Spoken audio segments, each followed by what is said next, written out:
வணக்கம் நண்பர்களே. தமிழக அரசியலில் முக்கியமான டாப்பிக்கை இந்த பதிவில் பார்க்க போகிறோம். என்ன டாப்பிக்கு அப்படின்னா, நேற்று சென்னையில் லால் சலாம் அப்படிங்கிற படம் இருக்குது பார்த்தீங்களா, February 9 ரிலீஸ் ஆக போகுது.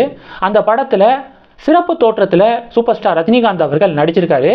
அந்த படத்தை இயக்கி இருக்கிறது யார், டைரக்ட் பண்ணியிருக்கிறது யார் அப்படின்னா, ரஜினிகாந்த் அவர்களுடைய மகளான ஐஸ்வர்யா ரஜினிகாந்த் அவர்கள் அந்த படத்தை டைரக்ட் பண்ணியிருக்காங்க. லைக்கா ப்ரொடக்ஷன்ஸ் அந்த படத்தை ப்ரொடியூஸ் பண்ணியிருக்காங்க. வரக்கூடிய February 9 அந்த படம் ரிலீஸு. நேற்று அந்த படத்துடைய ஆடியோ லான்ச் விழா எடுத்திருக்காங்க. அதில் ஐஸ்வர்யா ரஜினிகாந்த் அவர்கள் பேசினது மிகப்பெரிய ஒரு சர்ச்சையாக மாறி இருக்கு. பெரிய ஒரு விவாத பொருளாக தமிழக அரசியலில் மாறி இருக்கு. அப்படி ஐஸ்வர்யா ரஜினிகாந்த் அவர்கள் என்ன பேசியிருக்காங்க அப்படின்னா, என்னுடைய அப்பாவை நிறைய பேர் சங்கி அப்படின்னு சொல்கிறாங்க. அதெல்லாம் கேட்கும்போது எனக்கு ரொம்ப வருத்தமாக இருக்குது. என்னுடைய அப்பா சங்கி கிடையாது. ஒரு சங்கினால் இந்த லால் சலாம் படத்தில் நிச்சயமாக நடிச்சிருக்க முடியாது அப்படின்னு சொல்லிட்டு ஐஸ்வர்யா ரஜினிகாந்த் அவர்கள் ஸ்டேஜில் பேசியிருக்காங்க. இது பட ப்ரொமோஷன் விழா. இந்த பட ப்ரொமோஷன் விழாவில் தேவையில்லாமல் அரசியல் எதுக்காக பேசுகிறாங்க அப்படின்னு சொல்லிட்டு சோசியல் மீடியாவில் பெரிய விவாதங்கள் நடந்திருக்கு. இப்போது இந்த சங்கி அப்படிங்கிற வார்த்தை இருக்குது பார்த்தீங்களா, இந்த சங்கி அப்படிங்கிற வார்த்தை குறித்து அதனுடைய பின்னணி என்ன அப்படிங்கிறத பார்க்கலாம். RSS, பிறகு விஸ்வ ஹிந்து பரிஷத்து, ABVP போன்ற சங் பரிவார் அமைப்புகளுடைய துணை அமைப்புகள் இருக்குது பார்த்தீங்களா. இந்த துணை அமைப்புகள், சங் பரிவார் அமைப்புகளில் யாராவது இருக்காங்க, உறுப்பினராக இருக்காங்க அப்படின்னா அவங்கள விமர்சனம் செய்யக்கூடிய வகையில் திராவிட கட்சிகளை சேர்ந்தவர்கள் சங்கி அப்படிங்கிற வார்த்தையை ஃபஸ்ட்டு பயன்படுத்த ஆரம்பிக்கிறாங்க. பதிலுக்கு பாஜகவினர் என்ன சொல்கிறாங்க அப்படின்னா, திமுகவினரை ஊப்பிகள், உடன்பிறப்புகளை ஷார்ட்டாக ஊப்பி, 200 ரூபா ஊப்பி அப்படின்னு சொல்லிட்டு பாஜகவினர் கிரிட்டிசைஸ் பண்ணுவாங்க. இப்படி போய்க்கு இருந்துச்சு. சங் பரிவார் அமைப்புகளில் உறுப்பினராக இருக்கக்கூடியவங்களை சங்கி அப்படிங்கிறதும், திமுகவினரை ஊபி அப்படிங்கிறதும் இந்த டிபேட் நடந்துக்கு இருந்துச்சு. நாள் ஆக ஆக திராவிட கட்சிகள் என்ன பண்ணாங்கன்னா, இந்த சங்கி அப்படிங்கிற வார்த்தையை சங் பரிவார் அமைப்புகளில் இல்லாதவங்க இருக்காங்க பார்த்தீங்களா, அவங்க மேலேயும் பயன்படுத்த ஆரம்பித்தாங்க. சங்கி பட்டம் சூட்ட ஆரம்பித்தாங்க. உதாரணத்துக்கு, ஜெய் ஸ்ரீராம், எனக்கு ராமர், பகவான் ஸ்ரீராமரை ரொம்ப பிடிக்கும், நான் ராமருடைய படத்தை போட்டு ஜெய் ஸ்ரீராம் அப்படின்னு சொல்லிட்டு ஒரு வார்த்தையை பயன்படுத்தியிருந்தேன் அப்படின்னா இவன் சங்கி அப்படின்னு சொல்லிட்டு ஒரு லேபிள் ஒட்டுறது. அது மட்டும் இல்லாமல் ஜெய் ஹிந்த் அப்படின்னு சொல்லிட்டு ஒரு வார்த்தையை பயன்படுத்தினேன் அப்படின்னா சங்கியா இருப்பானோ அப்படின்னு சொல்லிட்டு ஒரு லேபிளை ஒட்டுறது. எப்போதுமே என்னுடைய வீடியோ முடியும் போது கடைசியில் ஜெய் ஹிந்த் அப்படின்னு சொல்லிட்டு நான் சொல்லி அந்த வீடியோ நிறைவு செய்வேன். ஜெய் ஹிந்துன்னு சொல்கிறான், ஒருவேளை இவன் சங்கியோ அப்படின்னு சொல்லிட்டு கமெண்ட் செக்ஷனில் சில பேர் கேள்விகளை எழுப்புவாங்க. இது எல்லாத்தையும் தாண்டி பாரத் மாதா கி ஜெய் அப்படிங்கிற வார்த்தை இருக்குது பார்த்தீங்களா, ஜெய் அப்படிங்கிற வார்த்தை, இதெல்லாம் நம்ம இந்திய விடுதலை போராட்டத்தில் பயன்படுத்தப்பட்ட வார்த்தைகள். ஜெய் ஹிந்த் அப்படிங்கிற வார்த்தையாக இருக்கட்டும், இல்லை பாரத் மாதா கி ஜெய் அப்படிங்கிற வார்த்தையாக இருக்கட்டும், இதெல்லாம் நம்மளுடைய இந்திய விடுதலை போராட்டத்தில் நம்ம மக்கள் பயன்படுத்திய வார்த்தைகள். அந்த வார்த்தையை யாராவது சொல்கிறாங்க அப்படின்னா அவங்களுக்கு சங்கி லேபிள், இவன் ஒரு சங்கி, பாரத் மாதா கி ஜெயின் சொல்கிறான் பாரு அப்படின்னு சொல்லிட்டு அவனுக்கு சங்கி லேபிளை திராவிட கட்சிகள் ஒட்ட ஆரம்பித்தாங்க. பாஜகவினர் என்ன பண்ணாங்க அப்படின்னா, இது நல்லா இருக்கே, ஜெய் ஹிந்த் அப்படின்னு சொல்லிட்டு சொல்கிறவன் சங்கினா, ஜெய் ஸ்ரீராம் அப்படின்னு சொல்லிட்டு கோஷம் போடுறவன் சங்கினா, பாரத் மாதா கி ஜெய் அப்படின்னு சொல்லிட்டு கோஷம் போடுறவன் சங்கினா, நாங்கள் சங்கியாகவே இருந்துட்டு போகிறோம், அதில் என்ன தப்பு இருக்குது அப்படின்னு சொல்லிட்டு அதை பெருமையாக பேச ஆரம்பித்தாங்க பாஜகவினர். நாங்கள் சங்கி தான், சங்கி கூட்டம் தான் நாங்கள் அப்படின்னு சொல்லிட்டு அதை ப்ரௌடாக பேசிக்கிட்டு இருக்காங்க இப்போ பாஜகவினர். சூப்பர் ஸ்டார் ரஜினிகாந்த் அவர்கள் மிகப்பெரிய ஒரு ஆன்மீகவாதி அப்படிங்கிறது எல்லாருக்கும் தெரியும். உத்தரப்பிரதேசத்துடைய முதலமைச்சர் யோகி ஆதித்யநாத் அவர்கள் யாரு? அவர் ஒரு பிரம்மச்சாரி.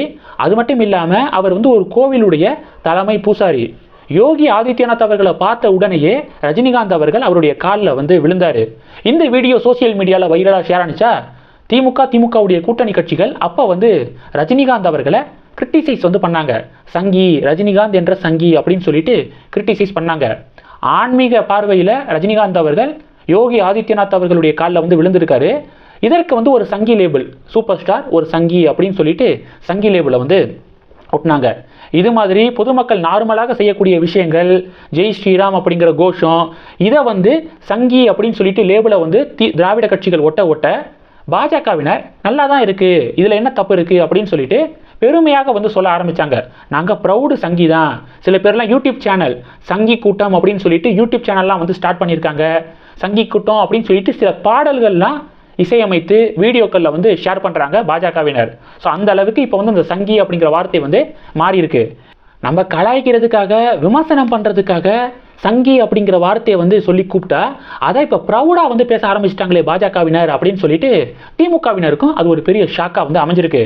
இப்போ இந்த நேரத்தில் தான் ஐஸ்வர்யா ரஜினிகாந்த் அவர்கள் என்னுடைய அப்பா வந்து சங்கி கிடையாது, அவர் சங்கின்னு வந்து சில பேர் சொல்லும்போது எனக்கு மிகப்பெரிய வருத்தமாக இருக்குது அப்படின்னு சொல்லிட்டு ஸ்டேஜில் வந்து பேசியிருக்காங்க. இப்போ பாஜகவினர் நிறைய பேர் என்ன பதிவுகள் போடுறாங்கன்னா, லால் சலாம் அப்படிங்கிற படம் இருக்குது பார்த்தீங்களா, அது சூப்பர் ஸ்டார் ரஜினிகாந்த் அவர்களுடைய முழு நீள திரைப்படம் கிடையாது, கெஸ்ட் அப்பீரியன்ஸில் தான் அவர் வந்து வராரு, சிறப்பு தோற்றத்தில் தான் வந்து நடிச்சிருக்காரு. அதனால் அந்த படத்துக்கு பெரிய ஒரு டாக் வந்து இல்லை. ஸோ இப்படி ஏதாவது மேடையில் அரசியல் வந்து பேசினா அதன் மூலமாக நிறைய பேர் வந்து கிரிட்டிசைஸ் பண்ணுவாங்க, ஒரு டிபேட் வந்து நடக்கும், அந்த டிபேட் மூலமாக ஒரு பாப்புலாரிட்டி படத்துக்கு கிடைக்கும் அப்படின்னு ஐஸ்வர்யா ரஜினிகாந்த் அவர்கள் நினச்சிருக்காங்களா அப்படிங்கிறது தெரியலை. ஆனால் இப்போ வந்து பாஜகவினரை பொறுத்த வரைக்கும் அவங்க அண்ணாமலையுடைய தலைமையின் கீழே நல்லா உஷாராக இருக்காங்க, தெளிவாக இருக்காங்க அப்படிங்கிறத பார்க்க முடியுது.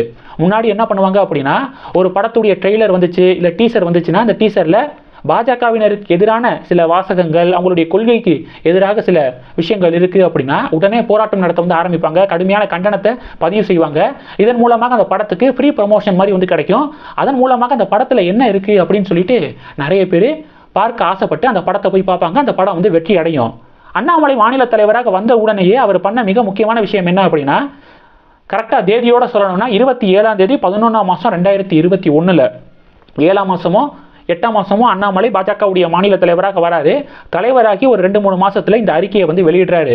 இது மாதிரி திரைப்படங்களுக்கு பாஜகவினர் முக்கியத்துவம் கொடுக்க வேண்டாம், திரைப்படத்தில் என்ன ஒரு கான்ட்ரவர்சி வந்தாலும் அதை எடுத்து பேசி ஃப்ரீ ப்ரொமோஷன் வந்து கொடுக்க வேண்டாம், நம்ம ஃபோக்கஸ் பண்ண வேண்டிய விஷயம் நிறைய இருக்குது அப்படின்னு சொல்லிட்டு அண்ணாமலை ஒரு அறிக்கையை வந்து வெளியிட்டிருந்தாரு. அந்த அறிக்கை வெளியானதிலிருந்து பாஜகவினர் திரைப்படங்கள் மீது எந்த ஒரு கான்சன்ட்ரேஷனும் பண்ணுறது கிடையாது. படம் வந்து தியேட்டரில் ரிலீஸ் ஆனிச்சு அப்படின்னா அப்போ வரைக்கும் அமைதியாக இருக்காங்க. ஓகே, அமைதியாக இருக்கலாம், அதில் கான்ட்ரவர்சி இருந்தாலும் அமைதியாக இருக்காங்க, நம்ம ஃப்ரீ ப்ரொமோஷன் கொடுக்க வேண்டாம் அப்படின்னு வந்து இருக்காங்க.